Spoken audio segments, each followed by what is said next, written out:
மணப்பெண்ணின் பிரத்யேகமான திருமணம் Vivaha the Chennai silks. Summer holidays வந்தாச்சு, நம்ம ஜிடி ஹாலிடேஸும் வந்தாச்சு. GT holidays, south India's number 1 travel brand.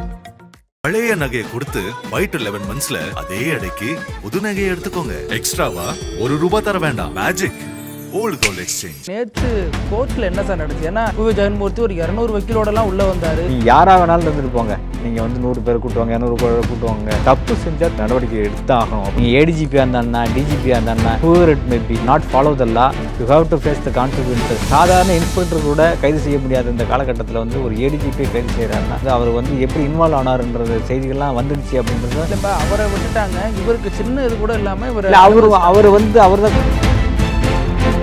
இன்னமும் அவரை மட்டும் சொல்றதா, மற்றவங்கலாம் வந்து பாராட்ட பட்டம் கொடுத்தாங்கல்ல. எல்லா அரசியல் கட்சியுமே செய்யறாங்க. இவர் செஞ்சது வந்து வெளிப்படையாக வந்து தெரிஞ்சிச்சு தவிர மற்றவங்க செஞ்சு வேற லெவலில் செய்வாங்க. எங்க அணியில் இருக்கக்கூடிய பூவே ஜெகன்மூர்த்தி அப்படி டார்கெட் பண்றது சரியில்லை அப்படின்னு அவர் அது தெரியாம வந்து பேசுறாரா என்னன்னு தெரியல. ஒரு ஏடிஜிபியோட வாகனம், ஒரு காவல்துறை அரசு வாகனத்தை வந்து இது மாதிரியான செயல்களுக்கு பயன்படுத்துறதுங்கிறது யார் வேணாலும் சட்டத்தை கையில் எடுக்கலாம். நக்கீரன் நேயர்களுக்கு வணக்கம். சமீபத்தில் தமிழகத்தில் 2 நாட்களாக பரபரப்பாக பேசப்பட்டிருக்கிற ஒரு விஷயம் என்னென்னா, இங்கேருந்து திருவள்ளூர் இளைஞர் ஒருத்தர் தேனியில் இருக்கக்கூடிய இளம்பெண்ணை பதிவு திருமணம் செய்தது. அதற்கு அந்த பெண் வீட்டார் எதிர்ப்பு தெரிவித்து இவரை கடத்துவதற்கு பதிலாக அவரது அந்த இளைஞரோட தம்பியை கடத்திட்டாங்க. அவர் சிறுவருங்கிற அடிப்படையில் அந்த வழக்கு துரிதப்படுத்தப்பட்டு இதில் ஏடிஜிபியாக இருக்கக்கூடிய ஜெயராம், அப்புறம் கேவி குப்பம் தொகுதியினுடைய எம்எல்ஏவாக இருக்கக்கூடிய பூவை ஜெகன்னு பலரது பேரும் அடிபட்டிருக்கு. இதையடுத்து நீதிபதி வேல்முருகன் கொடுத்த தீர்ப்புங்கிறது மிக பரபரப்பாக பேசப்பட்டுச்சு. அதன் ஏடிஜிபி தற்போது சஸ்பெண்ட் செய்யப்பட்டிருக்காரு, கைது செய்யப்பட்டிருக்காரு. பூவே ஜெகனுக்கு முன்ஜாமீன் வந்து இன்னும் சில நாட்களில் அது குறித்த வழக்கு விசாரணைக்கு வர இருக்கு. ஏடிஜிபி இந்த தீர்ப்பு குறித்து மேல்முறையீடு செய்ய இருக்கார் உச்சநீதிமன்றத்தில்.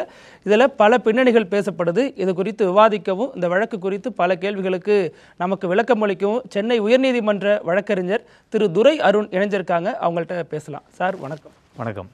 ஒரு சென்னை வழக்கறிஞர் அப்படிங்கிற அடிப்படையில் இந்த விஷயத்தை முதல்ல எப்படி சார் பார்க்குறீங்க? ஏன்னா சாதாரணமாக ஒரு இன்ஸ்பெக்டர் நீதிபதியால் கைது செய்யப்பட்டார்னு கூட நாங்கள் பார்த்ததில்லை. ரொம்ப அரிதிலும் அரிதான ஒன்று தான். இப்போ ஏடிஜிபியே இப்படி ஒரு நிலைமைக்கு ஆளாகியிருக்கார் அப்படிங்கிறத எப்படி புரிஞ்சுக்கிறது? இந்த வழக்கில் என்னன்னு பார்த்தீங்கன்னா, ஒரு 2 பேருக்கு இடையில் காதல் ஏற்படுது. அது இன்ஸ்டாகிராம் மூலமா வந்து காதல் ஏற்பட்டதாக சொல்கிறாங்க.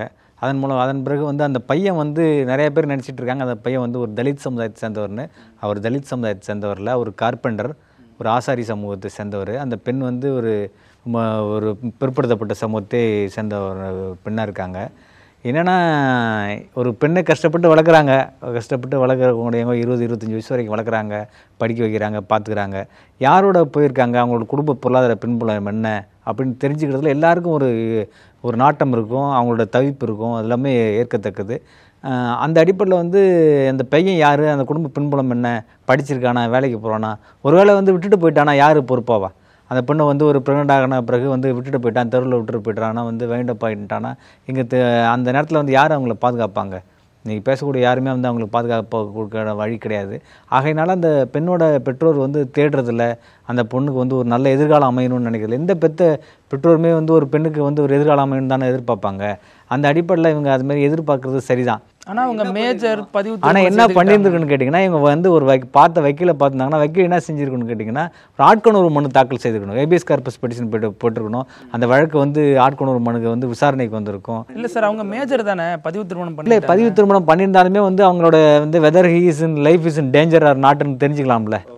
அவங்க வந்து நல்ல நிலையில் இருக்காங்களா, அவங்க உயிருக்கு ஆபத்து இருக்குது, ஆபத்துலையான்னு தெரிஞ்சுக்கலாம்ல. அவங்க பெற்ற ஒரு குழந்தைக்கு வந்து ஒரு தாய் தகப்பனுக்கு ஒரு பெற்றோருக்கு வந்து தன்னுடைய பெண் வந்து குழந்தை வந்து இப்போ எத்தனை வயசானாலும் குழந்தை தானே, அவங்க நல்ல இடத்துல இருக்காங்களான்னு தெரிஞ்சுக்கலாம்ல. அதுக்காக வந்து நீதிமன்றத்துக்கு போயிருந்துருக்கலாம். அந்த வழக்கறிஞர்கள் வந்து நல்ல நீதிமன்றத்துக்கு வந்து ஆட்கொணர்வு மனு தாக்கல் பண்ணியிருந்துருக்கலாம். கோர்ட்டுக்கு வந்தவங்க சொல்லியிருப்பாங்களே, whether she is willing to go with her parents or her loved ஒன்றுன்னு சொல்லியிருப்பாங்க இல்லையா.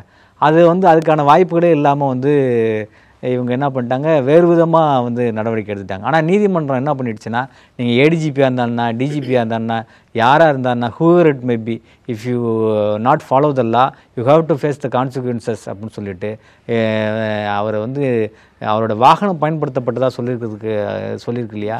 அதுக்காக 2 பேர் வந்து ஒப்புதல் வாக்குமூலம் கொடுத்துட்டாங்க அந்த ஆவணங்கள்லாம் வந்து இருக்குது அப்படின்ற அடிப்படையில் தான் அவர் வந்து he must be secured, he must be arrested அப்படின்னு சொல்லிட்டாரு. அதுக்கப்புறம் கைது செய்யப்பட்டிருக்காங்க. இது என்னென்னா யாராக இருந்தாலும் நீங்கள் வந்து நோ ஃபியர் ஃபேவர் நன் அப்படின்னுவாங்க. அதாவது யாருக்குமே பயப்படுறதில்ல, யாருக்கும் சலுகை காட்டுறதும் இல்லை. அந்த அடிப்படையில் வந்து ஏடிஜிபியாக இருந்தானா, டிஜிபியாக இருந்தானா, கமிஷனராக இருந்தானா, இன்ஸ்பெக்டராக இருந்தானா, ஜாயின்ட் கமிஷனராக இருந்தானா, யாராக இருந்தானா தவறு பண்ணிட்டீங்க, நீங்கள் வந்து தண்டனை அனுபவிங்க அப்படின்னு சொல்லிட்டார் இந்த நீதிபதி. இந்த நீதி சென்னை உயர்நீதிமன்ற நீதிபதி சொல்லியிருக்காங்க. அது உள்ளபடியே வந்து பாராட்டத்தக்கது.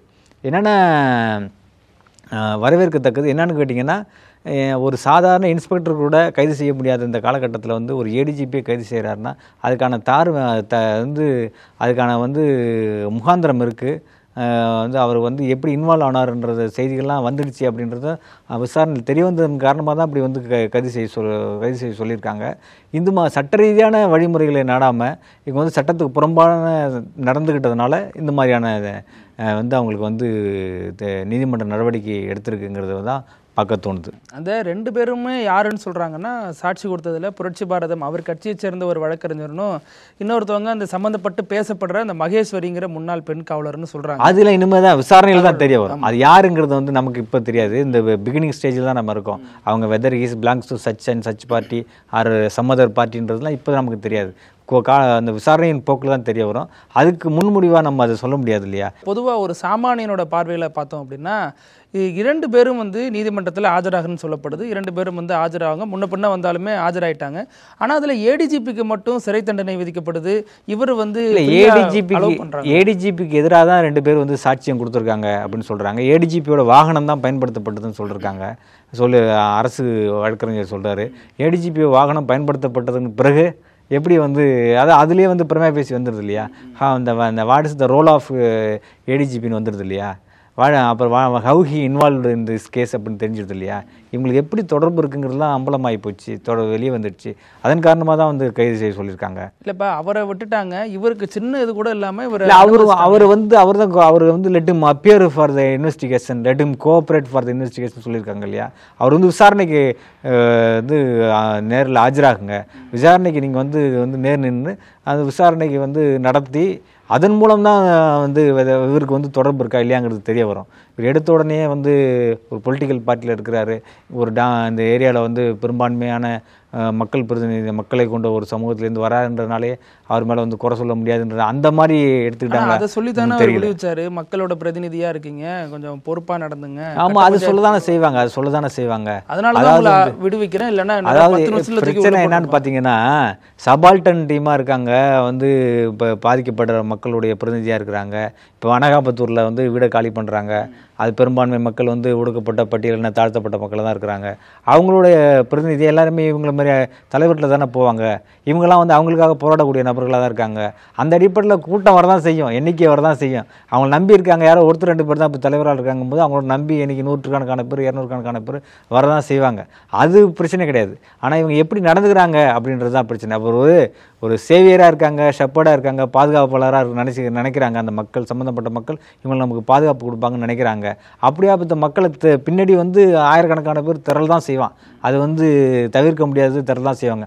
ஆனால் அது ஒட்டி இவங்க எப்படி நடந்துக்கிறாங்க அப்படின்றதான கேள்வியாக இருக்குது. இவங்க வந்து சமூகத்துக்கு வந்து உண்மையிலேயே இவருக்கு வந்து இன்வால்வ்மெண்ட் இருக்கா அப்படி இல்லையா அப்படின்றதுலாம் விசாரணைலாம் தெரிய வரும். எம்எல்ஏவுக்கு வந்து தொடர்பு இருக்கா இல்லையான்றது விசாரணை தெரிய வரும். விசாரணைக்கு முன்னாடியே முன்முடிவாக அதுக்கு வந்து ஒரு விளக்கம் கொடுக்குறதுங்கிறது ஏற்புடையதாக இருக்காது. இப்போ சார், இதில் நீங்கள் சென்னை உயர்நீதிமன்ற வழக்கறிஞராக இருக்கிறதுனால கேட்குறேன், நேற்று கோர்ட்டில் என்ன சார் நடந்துச்சு? ஏன்னா பூவே ஜெகன்மூர்த்தி ஒரு 200 வக்கீலோடலாம் உள்ளே வந்தார், ஜட்ஜ் அதை பார்த்து டென்ஷன் ஆகிட்டாரு அப்படிலாம் சொல்லப்பட்டுச்சு. இல்லை, அது இயல்பாகவே வந்து இந்த பகுதியில் வந்து எண்ணிக்கையில் பெரும்பான்மையாக இருக்கக்கூடிய மக்களுக்கு ஒரு தலைவராக இருக்கவங்களுக்கு பின்னாடி வர்றது வந்து இயல்பு தான். அது வர முடியாதுன்னு சொல்ல முடியாது. ஆனால் என்ன கோர்ட் என்ன நினைக்குதுன்னா, அப்படி ஒரு சூழலில் கொண்டு வராதிங்க, அதன் மூலமாக வந்து இந்த ஆர்டரை வாங்க முடியாது அப்படின்னு நினைக்கிறாங்க. எண்ணிக்கையில் அதிகமாக இருக்கிறதுனாலேயே அதிகப்படியான நபர்களை கொண்டு வந்தால் ஆர்டர் கிடைக்குன்னு நினைக்கிறது செல்லுபடி ஆகாது அப்படின்னு கோர்ட்டு சொல்லுது. அது வந்து நீதிமன்றத்தின் பார்வையில் அது சரியாக தானே இருக்கும். இல்லை, பாதிக்கப்பட்டவங்க கூட்டத்தோடு வர்றதுங்கிறது வந்து இயல்பு தான். ஆனால் நீதிமன்றம் வந்து என்ன சொல்லுதுன்னு பார்த்தீங்கன்னா, நீங்கள் இது மாதிரி எண்ணிக்கை அதிகமாக வந்தால் நாங்கள் வந்து ஆர்டர் கொடுத்துருவோமா அப்படின்னு கேட்குறாங்க. அதுவும் வந்து அவன் நீதிமன்றத்தினுடைய பார்வையை நம்ம பார்க்கணும்ல. அதுக்கு நீதிமன்றம் என்ன சொல்லுதுன்னா, நீங்கள் யாராக வேணாலும் இருந்துட்டு போங்க, நீங்கள் வந்து 100 பேர் கூட்டுவாங்க, 200 பேர் கூட்டுவாங்க, தப்பு செஞ்சால் தப்பு நடவடிக்கை எடுத்து ஆகணும் அப்படின்னு சொல்கிறாங்க. இப்போ ஏடிஜிபிக்கு வந்து அவர் தவறு செஞ்சாருங்கிறது தெரிய வந்ததுனால தானே அவர் நடவடிக்கை எடுத்துட்டாங்க. இவருக்கு வந்து இன்னும் விசாரணை நடத்தணும் அப்படின்னு சொல்கிறாங்க. விசாரணை நடத்தாமே இப்படி வந்து குற்றம் சும்மா செஞ்சுட்டான்னு சொல்ல முடியாதுல்ல. அவர் வந்து அங்கேயும் என்ன சொல்கிறாங்கன்னா, ஏடிஜிபி தவறு பண்ணியிருக்காருங்கிறது ஒரே அமர்வில் எப்படி அவங்க முடிவுக்கு வந்துட்டாங்க? அந்த ஒரு கேள்வி அதுதான். அது விசாரணையெல்லாம் தெரிய வரும். அது 2 பேர் கன்ஃபெஷன் கொடுத்தாங்க அப்படின்னு சொல்கிறாங்க இல்லையா. அதாவது என்னென்னா, அதாவது யார் ஒரு அரசு அதிகாரியாக இருக்கக்கூடிய காவல்துறை அதிகாரி இருக்கணும், எல்லாருக்கும் ரோல் மாடலாக இருக்கணும், முன்னுதாரணமாக இருக்கணும் அப்படின்னு சொல்கிறாங்க.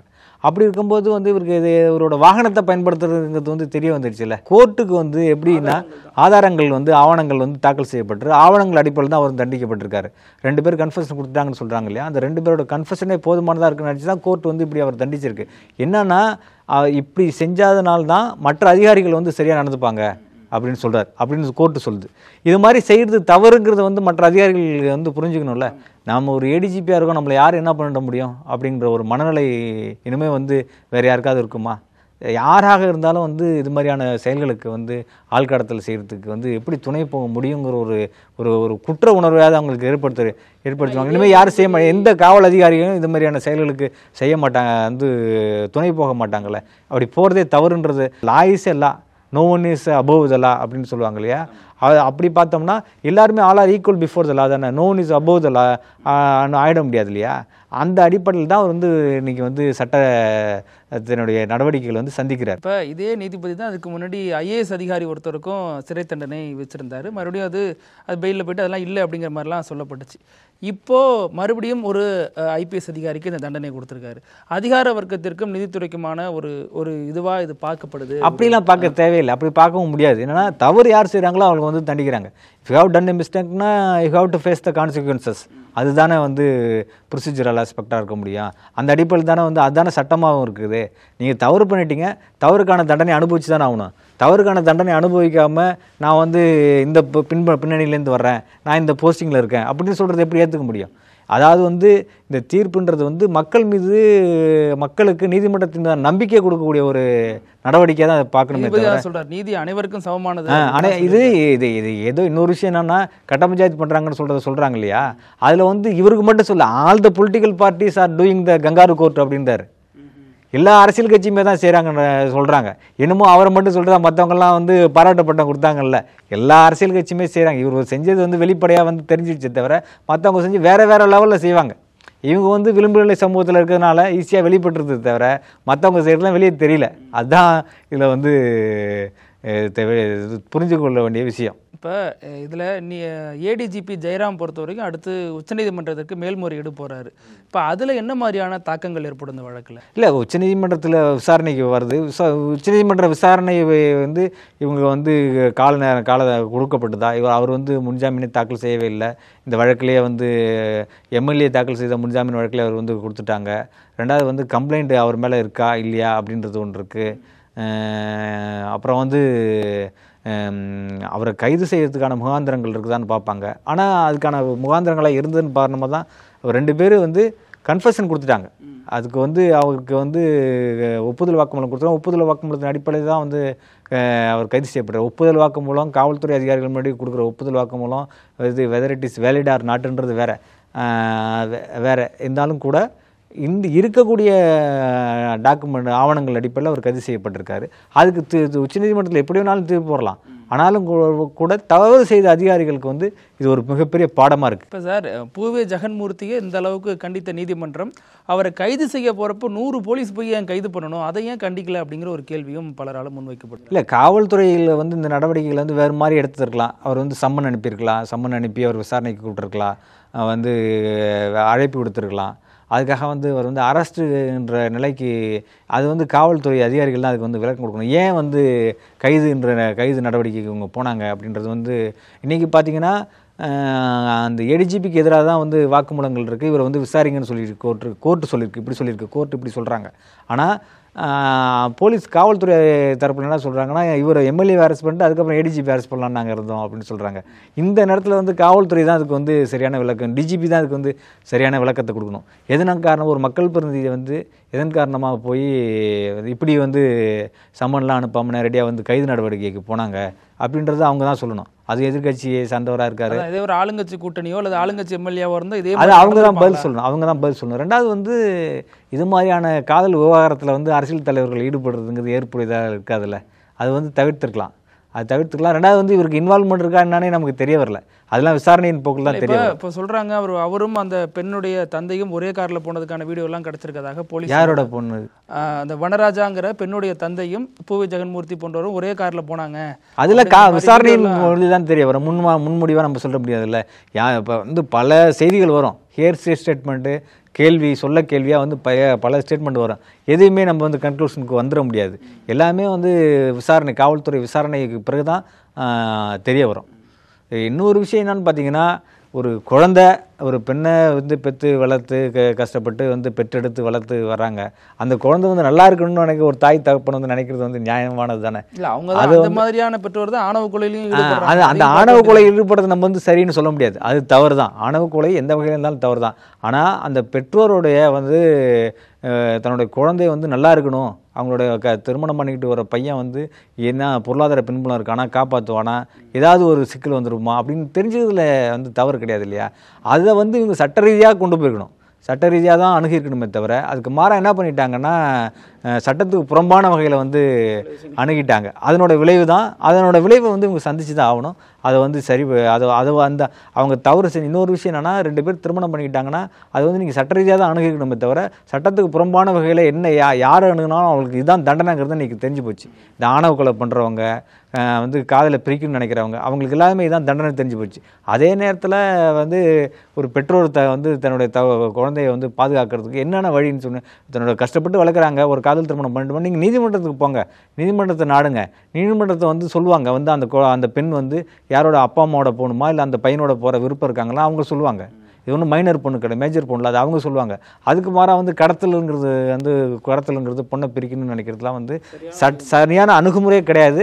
அதனுடைய விளைவுகள் இப்படி தான் போய் முடியும். இந்த பிரச்சனை இப்போ அரசியல் ரீதியாகவும் மாறி இருக்கு சார். என்னன்னா, எதிர்க்கட்சி தலைவர் எடப்பாடி பழனிசாமி சொல்றாரு, இது எதிர்க்கட்சி கூட்டணி சிதைக்கிறதுக்காக திமுக செய்யக்கூடிய வேலை, எங்க அணியில் இருக்கக்கூடிய பூவி ஜெகன்மூர்த்தி அப்படி டார்கெட் பண்றது சரியில்லை அப்படின்னு அவர் ஒரு ஸ்டேட்மெண்ட் சொல்றாரு. இல்லை, இந்த ஏடிஜிபி விவகாரங்கள்லாம் வந்து எடப்பாடி பழனிசாமி அவர்களுக்கு தெரியுமா தெரியாதான்றது தெரியல. அவருக்கு எவ்வளோ how he involve in this case அப்படின்றதுலாம் வந்து நேற்று வந்து நீதிமன்றத்தில் வந்து வெளிப்படையாக தெரிய வந்துடுச்சு. இதெல்லாம் தெரிஞ்சுக்கணும். தெரிஞ்சுட்டு தான் வந்து எதிர்க்கட்சி தலைவராக இருக்காங்க, அவங்களுக்கு பல்வேறு தகவல் வந்து சேரும். அது தெரியாமல் வந்து பேசுகிறாரா என்னன்னு தெரியல. அரசியல் காரணங்கள் பல்வேறு காரணங்கள் சொல்லப்பட்டாலும் இது மாதிரி குற்ற வழக்கில் யார் வந்து தலையிட்டாலும் வந்து அவங்களோட வந்து சட்ட நடவடிக்கைகளை சந்திச்சு தான் ஆகணும். இந்த வழக்கை பொறுத்த மட்டும் அவரை வந்து இப்போ என்ன சொல்லியிருக்காங்கன்னா வந்து வழக்கு வந்து நீங்கள் எதிர்கொள்ளுங்கன்னு தான் சொல்லியிருக்காங்க, விசாரணைக்கு போங்கன்னு தான் சொல்லிட்டு இருக்காங்க. இன்றைக்கி கூட விசாரணை நடந்துகிட்டு இருக்கு, போயிருக்காரு, விசாரிச்சுட்டு தானே இருக்காங்க, கூட்டமே இல்லாமல் போயிருக்காரு இல்லையா. அது என்னென்னா, நீங்கள் கூட்டத்தோடு போகும்போது என்னென்னா இவங்க வந்து ஒரு மக்கள் பிரதிநிதியாக இருக்கலாம், பாதிக்கப்பட்ட மக்களுக்காக போராடலாம், ஒடுக்கப்பட்ட பட்டியலின தாழ்த்தப்பட்ட மக்களுக்காக ஒரு பாதுகாவலராக இருக்கலாம். இருந்தாலும் கூட நீங்கள் அவ்வளோ பெரிய கூட்டத்தை கூட்டிகிட்டு போகும்போது காவல்துறை அதிகாரிகள் பயப்படுவாங்க இல்லையா. நீங்கள் வந்து ஒரு மக்கள் வந்து வாய்ஸ் ஆஃப் வாய்ஸ்லெஸ்ஸாக இருக்கலாம், வாய்ப்பு மறுக்கப்பட்ட மக்களோட பிரதிநிதியாக இருக்கிற காரணத்தினால உங்களுக்காக உங்களை தொட்டால் 4 பேர் வரதான் செய்வாங்க, ஆயிரக்கணக்கான பேர் வரதான் செய்வாங்க, இப்போ எண்ணிக்கையில் பெரும்பான்மையாக இருக்கும்போது வரதான் செய்வாங்க. ஆனால் என்னென்னா இது வந்து சட்ட ரீதியாக நடவடிக்கைகளை பாதிக்கும் இல்லையா. இது அவங்களுக்கும் தெரியும்ல, ஒரு மக்கள் பிரதிநிதியாக இருக்கவங்களுக்கு தெரியும்ல, அவங்க அண்ணன் ஒரு அட்வொகேட்டாக இருக்கக்கூடியவங்களுக்கு, அவங்க மகளே ஒரு வக்கீலாக இருக்காங்க, எல்லாருக்குமே தெரியும் இல்லையா. அதனால் அதை தவிர்த்துக்கணும் அப்படின்னு நினைக்கிறாரு கோர்ட்டு. நீதிபதி என்னென்னு தவிர்த்துன்னு நினைக்கிறாங்க. அது வந்து சரியானது தானே. ஒரு சாதாரண ஒரு இன்ஸ்பெக்டரோட வாகனமே வந்து தனிப்பட்ட பயன்பாடுகளுக்கு பயன்படுத்த மாட்டாங்க. ஒரு இன்ஸ்பெக்டராக இருந்தாலும் சரி, ஏசியாக இருந்தாலும் சரி, டிசியாக இருந்தாலும் பயன்படுத்த மாட்டாங்க. ஒரு ஏடிஜிபியோட வாகனம், ஒரு காவல்துறை அரசு வாகனத்தை வந்து இது மாதிரியான செயல்களுக்கு பயன்படுத்துறதுங்கிறது அது வந்து என்ன எங்கே போய் கொண்டு போய் முடியும்னா, யார் வேணாலும் சட்டத்தை கையில் எடுக்கலாம் அப்படின்ற ஒரு நிலைமைக்கு வந்துடும் இல்லையா. எல்லாருமே வந்து சட்டத்துக்கு உட்பட்டவர்கள் தானே, பவுண்ட் பை த லா தானே. ஆல் ஆர் இப்போ ஹேவ் டு எனியோன்னு யாராக இருந்தாலும் சட்டத்தை தானே ஃபாலோ பண்ணணும். All are have to follow the laws தானே, ரூல்ஸ் அண்ட் ரெகுலேஷன் தானே.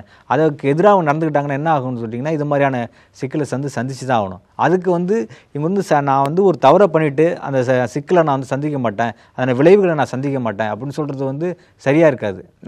அது they can easily escape from the clutches of law. அதனால தான் சட்டத்தின் பிடியில் நீங்கள் சிக்கிட்டாங்க. அதை அது சரிப்படுத்த முடியாது, நியாயம்னு சொல்ல முடியாது. இப்போ சார் வர ஜூன் 26 பூவே ஜெகன்மூர்த்தி வழக்கு முன்ஜாமீன் வழக்கு நீதிமன்றத்துக்கு விசாரணை வருது.